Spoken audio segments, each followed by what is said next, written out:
Praise the Lord. மத்தேயு 5ஆம் அதிகாரம் 10ஆம் வசனம். நீதி நிமித்தம் துன்பப்படுகிறவர்கள் பாக்கியவான்கள், பரலோக ராஜ்யம் அவர்களுடையது.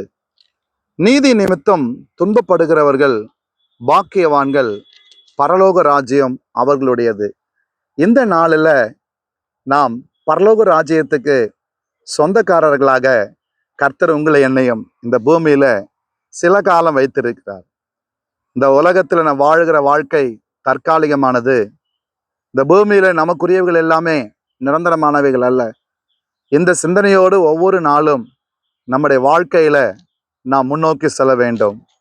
நிரந்தரமில்லாத உலகத்துல நாம் நித்திய தெய்வத்தை அறிந்திருக்கிறோம். கர்த்தருடைய வார்த்தை சொல்லி இருக்கிறது, பரலோக ராஜ்யத்துக்கு எவர்களெல்லாம் முன்குறிக்கப்பட்டிருக்கிறார்களோ இந்த உலகத்துல பாடுகள் நிறைந்ததாய் இருக்கும். பாடு என்றால் சாதாரணமான பாடு இல்லைங்க, படாத பாடுன்னு சொல்லுவோம் பாருங்க.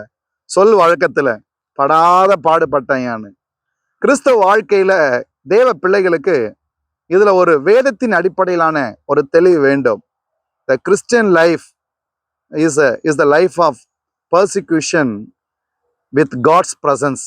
தேவ பிரசன்னத்தோடு நாம் இந்த உலகத்துல வலிகளையும் வேதனைகளையும் தாங்கி அதை தாண்டி செல்வதுதான் உண்மையான கிறிஸ்தவ வாழ்க்கை.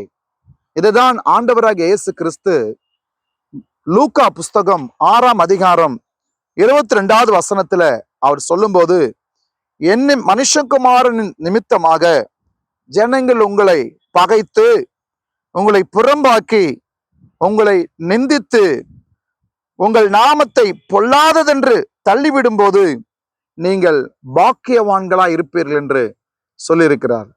For the name of Christ, கிறிஸ்துவின் நிமித்தம் இன்றைக்கு நம்ம அநேகரால இன்றைக்கு இந்த வேதத்தை கையில் எடுத்துட்டோன்றதுக்காக சொந்த குடும்பமே நம்மை பகைக்கின்ற காலங்கள் தான் இது. சொந்த சமுதாயமே நம்மை புறம்பே தள்ளக்கூடிய நாட்கள் தான் இது. இன்றைக்கு பாருங்க, தேவ பிள்ளைகளுக்கு எங்க போனாலும் இன்றைக்கு பல நிலைகள்ல டிஸ்கிரிமினேஷன், பல நிலைகளிலே பார்த்தீங்கன்னா நம்மை புறம் பேசுவது. இன்றைக்கு அநேகர் கூட என்கிட்ட சொல்லுவாங்க, இன்றைக்கு ஐயா நல்ல வீடு கிடைக்க முடியல, எனக்கு நல்ல சர்ச்சை நடத்துறதுக்கு இடம் கிடைக்கல. இன்றைக்கு பார்க்கும்போது எங்க பிள்ளைங்கள்லாம் எங்க சொந்த பந்தம்லாம் எங்களை புறம்பாக்கி தள்ளுறாங்க. நான் சொல்லுவேன், இது இன்றைக்கு நேற்று அல்ல, வேதத்தின் காலகட்டத்திலே தேவனாலே நமக்கு எப்படிப்பட்ட ஒரு வழிமுறைகளை சம்பவத்தை கர்த்தரே அனுமதிக்கிறார். சோ பாடுகள் நம்ம வாழ்க்கையில பிரிக்க முடியாத ஒன்று, உபத்திரவம் நம்ம வாழ்க்கையில பிரிக்க முடியாத ஒன்று. இந்த நேரத்துல வேதம் சொல்லி இருக்கிறது, நீதி நிமித்தம் துன்பப்படணும். அநியாயமா கிடையாதுங்க. தப்பு செஞ்சுட்டு தண்டனை அனுபவிக்கிறது இல்ல. தேவ நீதியாய் வாழ்ந்து தேவ சித்தத்தின்படி நம் விசுவாசத்துல நிலைத்திருந்து அவருக்கேற்ற ஒரு கனி நிறைந்த வாழ்க்கை வாழும்போது அங்க வரக்கூடிய பிரச்சனை, அங்க வரக்கூடிய நிந்தை, அங்க வரக்கூடிய நமக்கு அவமானம், நம்ம வரக்கூடிய ப்ரொமோஷன் கட்டாகும், நம்மளை ஒதுக்கி வைப்பாங்க, நம்மளை முன்ன விட்டு பின்னால பேசுவாங்க, நம்மளை காயப்படுத்துவாங்க, சொந்த குடும்பத்திலே சொத்து கொடுக்க மாட்டேன், நீதான் ஆண்டவர்கிட்ட போயிட்டல்ல, இப்படி எல்லாம் காயப்படுத்துவாங்க. அதெல்லாம் இருந்தாலும் தேவ பிள்ளைகளே சந்தோஷமா இருங்க. ஒருவேளை இந்த நேரத்துல இந்த வார்த்தையை கேட்டுக்கொண்டிருக்க அன்பு தேவ பிள்ளைகளே, ஒருவேளை நீங்க மட்டும் ரட்சிக்கப்பட்டிருப்பீங்க, உங்க குடும்பத்தார் ரட்சிக்கப்படாம இருப்பாங்க. பல சச்சரவுகள், சொல்ல முடியாத கஷ்டத்தை நீங்க அனுபவிச்சிருக்கிறீங்களா? ஒரு நாளும் மனமிடறி போக வேண்டாம். ஜீவனுள்ள தேவன் உங்களோடு கூட இருக்கிறார். உங்களுக்குள்ள இருக்கிற விசுவாசம் அது நித்திய ஜீவனுக்கு ஏதுவானது. பரலோக ராஜ்யத்தை கர்த்தர் வைத்திருக்கிறார். கொஞ்ச காலம் அனுபவிக்கிற இந்த பாடுகள் இனி வரக்கூடிய தேவ மகிமைக்கு இந்த பாடுகள் ஒரு நாள் நம்மை கீழ்ப்படுத்த முடியாது. நீதி நிமித்தம் துன்பப்பட்டால் உங்களை பாக்கியவதி என்று வேதம் சொல்லி இருக்கிறது. பரலோக ராஜ்யம் உங்களுடையதா இருக்கிறது கர்த்தர் சொல்லி இருக்கிறார். இந்த நேரத்துல தேவன் அனுமதிக்கின்ற அந்த பாடுகளை தாழ்மையோடு பொறுமையோடு நாம் அவர் கரத்துல ஒப்பு கொடுப்போம்.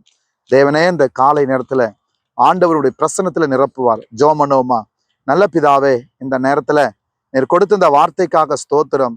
நீதி நிமித்தம் நாங்கள் துன்பப்படும் போது ஆண்டவரே, மனம் கலங்கி நாங்கள் உடைந்து போகிற நேரங்கள் எல்லாம் உம்முடைய சமூகத்தையும், அந்த ஆண்டவர் யோவான் பத்ம தீவுல ஆண்டவரே கிடத்தப்பட்ட போது அவன் வானம் திறந்திருக்கிறதையும் ஆண்டவரே வெளிப்படுத்தின விசேஷத்தை எழுதி கொடுக்க ஆண்டவர் எல்லாவித காரியங்களும் வெளிப்படுத்தினீரே.